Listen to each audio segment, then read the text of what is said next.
మా చెట్టుకున్న రోజా పూలతో వేణి ప్రిపేర్ చేస్తే నువ్వు అలా పువ్వులు వేస్ట్ చేయకక్క, వాటితో మంచిగా రోజ్ వాటర్ చెయ్యు అన్నది. సలహా బాగానే ఉంది, బట్ నాకు చేయటం రావాలా? అయితే తను పండగ సెలవులకు వచ్చిందా, తను వచ్చిన దాకా వెయిట్ చేశాను.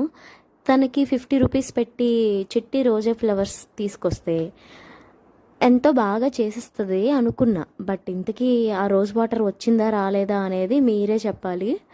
మేమైతే రోజ్ వాటర్ చేసే ప్రాసెస్లో ఉన్నాము. అంతా తన చేతుల మీదే జరుగుతుంది. నేను నామమాత్రం మాత్రమే. మా ఇంట్లో కొంచెం లైటింగ్ తక్కువ, అందుకే మా చిన్న గ్యాస్ మీద పెట్టి మరీ చేపిస్తున్నాను. ఇది ఎంత బాగా చేస్తుందా అని నేను కూడా చాలా వెయిటింగ్ అనమాట. ఒక పెద్ద బ్యాని తీసేసుకొని అందులో ఒక స్టాండ్ పెట్టేసుకొని ఇట్లా రోజ్ ఫ్లవర్స్ అన్నీ దానిలో ఇలా చల్లేసి అందులో కొంచెం వాటర్ యాడ్ చేసి ఇట్లా గిన్నె పెట్టింది.